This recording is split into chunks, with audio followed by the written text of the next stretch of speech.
Apologetics is, at its fundamental level, a defense of the Christian faith.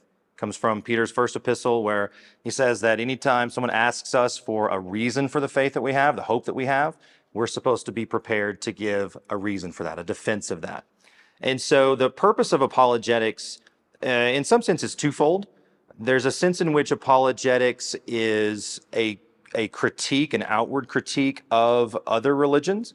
And so we learn about other religions and we're able to critique and evaluate from a biblical perspective. That's one aspect of apologetics.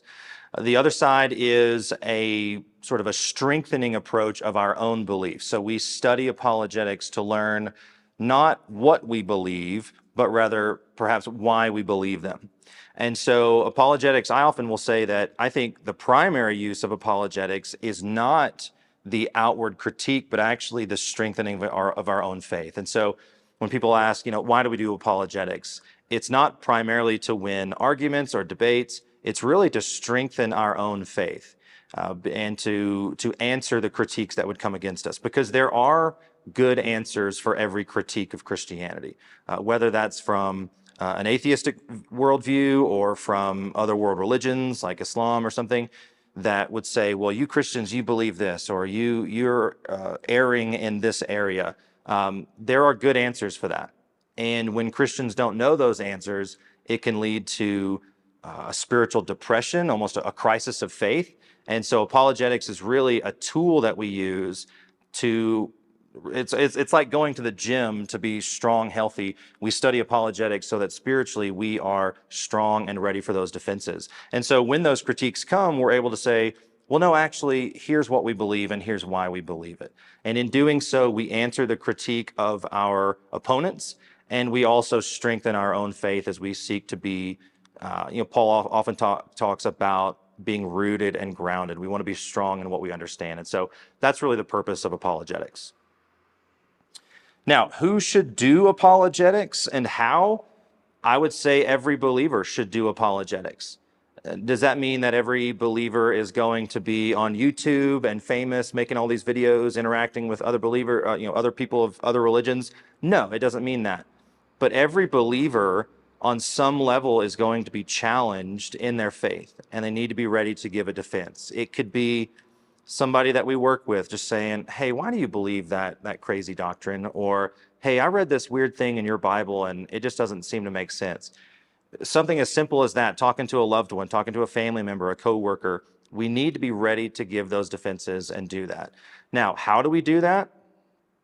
It could be any number of ways. From an attitude or temperament perspective, we always want to make sure that our language is gracious and kind and loving. The point of apologetics is not to beat people into intellectual submission. The point is not to always prove that we're right. So even when we do apologetics, the main thing is I would want somebody who I'm talking to, even if they disagree with me, to walk away saying, that guy's crazy. I don't believe anything he says, but he was really nice to talk to. I think that goes a long way in the way that we as Christians interact with people of other world religions. So we need to be gracious in our speech. Now, as far as more practical steps, I think it depends on the context. So the first thing I would say is if you're thinking about doing apologetics, and hopefully you are, is to look around you and ask, who are the people that I'm going to interact with?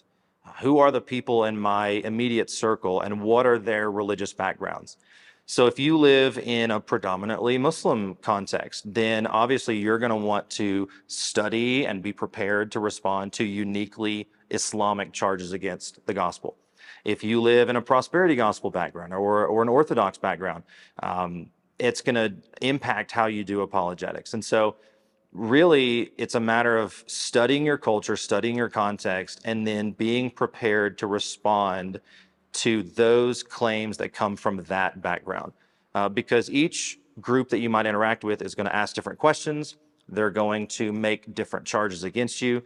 And so it's really learning what's around you and being prepared for that. Now, does that mean you're going to know everything? No. Being a good apologist doesn't mean that you know all the answers. I think it means that you know what you know and you know it well, but then you're also gracious enough that if you have a conversation and they ask you a question you don't know the answer to, you say, that's a great question, and I don't have an answer for it. I'm sure there is one. Can I go and study and come back and talk with you later? And if they're interested in the truth, if they're interested in a mature dialogue, they're going to say, "Yeah, absolutely. Let me know when you have an answer. We'll talk again." If they say, "Oh, aha, you don't know what you're talking about. I win this argument. I don't want to talk anymore," then they're not interested in the truth to begin with. And I think we just sort of shake the dust off of our feet at that moment and we move on.